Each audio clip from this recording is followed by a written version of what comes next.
My sister Vanessa humiliated me at our family reunion, stood up, clinked her glass, and announced to everyone that I'd gone bankrupt. She laughed like it was just a joke. I smiled like it didn't hurt. But inside, I was crumbling. What she didn't know was that I'd quietly rebuilt myself, and just the day before, I bought her dream lakefront home. Not to destroy her, but to finally reclaim my dignity and end our lifelong rivalry. This isn't just revenge, it's redemption. Red heart emoji. Love emotional stories with satisfying twists? Subscribe to Reddit Murmurs for more stories that go deeper than drama. I'm Claire, 32 years old, and for as long as I can remember, my older sister Vanessa has been the benchmark I was expected to measure up to, and the storm I was expected to endure. She was born to win. She came into this world punctual, polished, and praised. First to talk, first to walk, first to graduate with honors, first to buy a condo, first to get a promotion. Everything about her screams success story. She was the golden child, and I was the chaotic little sister with too many ideas and too few plans. My dreams didn't come with linear steps or degrees on the wall. I loved art, design, and the magic of turning plain spaces into something beautiful. I opened a home decor business in my mid-20s, a cozy little boutique and online store that slowly found its niche. It wasn't a rocket ship, but it was mine.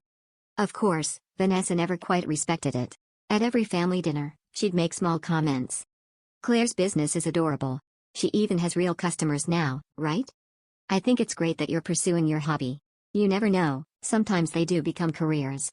It stung, but I learned to laugh it off. Our parents tried to stay neutral, but I knew deep down they leaned on Vanessa for her advice and judgment. I was the emotional one, the free spirit. Then came the downturn. COVID hit. My landlord raised the rent on my shop. A supplier bailed. Orders dropped. And within a few months, I was facing a nightmare I never thought I'd see, bankruptcy. It was the darkest time of my life. I cried every night, wondering if I was foolish to believe I could build something on my own. But even in the depths, I didn't give up.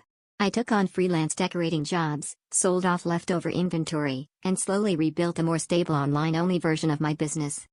No one really knew the full story, except Vanessa. She had found out through a mutual cousin who worked in finance, and of course, she pretended to be concerned.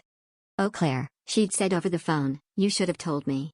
I could have helped you manage things better. I mean, I am good with money." That call left me shaking. I didn't want her pity or her help. I wanted respect. But respect, in our world, was a currency Vanessa never paid me in. Then came the family reunion.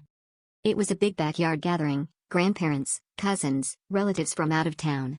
We were all seated at dinner when Vanessa stood up, wine glass in hand, and said, "I'd like to toast to my baby sister Claire, who, despite declaring bankruptcy last year, is still keeping that little business alive. Isn't that inspiring?"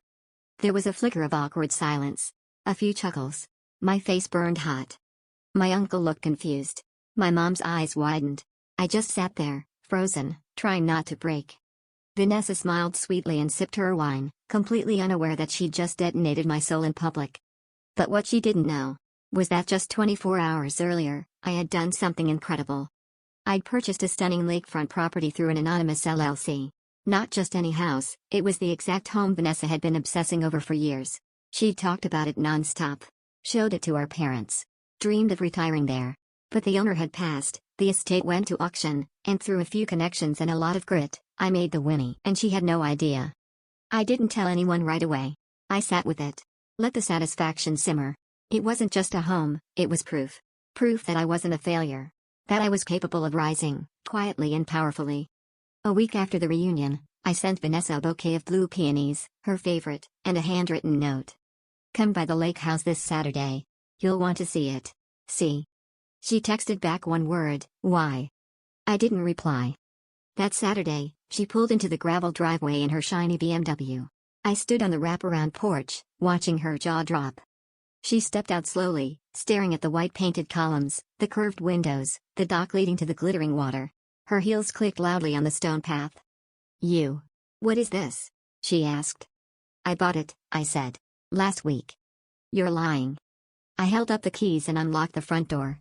She followed me in like a ghost, silent, stunned. "You bought my dream house?" she said. "I bought a house. You never owned it." "But you knew, Claire, I've wanted this place forever." "I know," I said softly. "And I used to think that meant I shouldn't go after it. But I don't owe you my dreams, Vanessa." She looked around the living room, touching the exposed beams, her breath shallow. Her expression was somewhere between fury and heartbreak. I don't understand. How? After bankruptcy? I rebuilt. You don't know everything. She sat down, suddenly quiet. The silence stretched. I was trying to be funny, she said, finally. At the reunion. I didn't think you'd care. You embarrassed me in front of everyone. That wasn't funny, it was cruel. She looked down. I didn't mean to. Everyone always sees you as the sensitive one. I guess I forgot that doesn't mean you're weak. I leaned on the wall, arms crossed. I'm not here to get back at you. I didn't buy this house for revenge. I bought it to prove something, to myself. To prove what? We ended up on the dock, legs dangling over the edge, the water lapping beneath us. For once, she didn't have a comeback. Just quiet. I don't want to fight anymore, I told her. But I'm done letting you treat me like I'm beneath you. She nodded, eyes still on the lake. Maybe I've been afraid. You were always brave enough to chase something uncertain. I never was. I blinked, surprised. I envied you, she said. Still do, sometimes. The words hung in the air. I didn't say I forgave her that day. I didn't hand over the keys. But something shifted. Vanessa started showing up to my place more often. Not as a critic, but as a sister. She even helped me plan a redesign of the guest house. Her lawyer brain and my design skills made a pretty great team. Months passed, and the lake house became a space not of rivalry, but reconciliation. Not perfect, but better. Sometimes the best revenge isn't about taking something from the one who hurt you. It's about taking back the parts of yourself you gave away for their approval. And paid for in full.